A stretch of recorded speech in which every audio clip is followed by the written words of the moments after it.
ஆரம்பத்தில் வந்து நீங்கள் என்ன செய்யணும்னு சொன்னால் உங்களோட அந்த கடைசி டைமில் கொடுக்குற ஹார்ட் ஒர்க்கை இப்போவே கொடுத்தீங்கன்னு சொன்னால் உங்களுக்கு வந்து நல்ல ஒரு ரிசல்ட்ஸை வந்து எதிர்பார்க்கணும். அதனால் என்ன சொல்கிறது, நல்ல ஒரு ரிசல்ட்ஸ், அதாவது ஐலேண்ட் லெவலில் நல்ல ஒரு ரிசல்ட்ஸ் வந்து எதிர்பார்க்கலும். அதால் இந்த 2 வருட காலப்பகுதியை நீங்கள் என்ன செய்யுங்க, படிப்புக்காக அட் பண்ணிங்க. அதுவும் உங்களோட விருப்பத்தோடு அட் பண்ணுங்க. நம்ம கஷ்டம் அப்படின்னு சொல்லி மனசில் மைண்டில் போட்டு கொள்ளாமல் அந்த படிப்பு அப்படின்றது வந்து ஒரு பசியாக மாறும். அதனால் என்ன சொல்கிறது, அப்படி பசியாக மாறுற டைமில் தான் உங்களுக்கு அந்த படிக்கிறதுக்கான ஒரு ஆர்வமும், அதனால் என்ன சொல்கிறது, அந்த படிக்கிற டைமும் வந்து ஒரு இனிப்பை என்ன சொல்றது இனிமையாக காணப்படும். சரி, அப்ப அதன் அடிப்படையில் வந்து தெளிவாக நினைக்கணும்.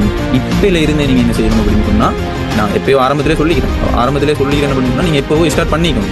சரி, அப்ப ஸ்டார்ட் பண்ணாதவங்க இப்பையில இருந்து உங்களோட ஹார்ட் ஒர்க்கை ஸ்டார்ட் பண்ணிடும். சரியா, எல்லா விளையாட்டு புத்தி அது இது விலங்கி நான் சொல்றது எல்லாத்தையும் விட்டுட்டு இப்ப நீங்க ஒரு A லெவல் படிக்கிறீங்க. O லெவல் மாதிரி இல்ல, விளையாண்டு தெரியிட்ட வயசு இல்ல. சரியா, அப்ப அதுக்கேற்ற மாதிரி தான் நீங்க என்ன செய்யணும், உங்களோட ஸ்டடீஸ் வந்து செஞ்சு கொள்ளும் அப்படின்றத தெளிவாக விளங்கிக்கணும்.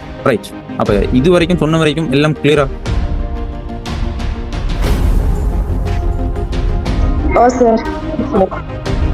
Right, very good. சரி, அப்ப நாங்க என்ன செய்வோம் அப்படின்னு சொன்னால் கிளாஸ்க்குள்ள போவோம்.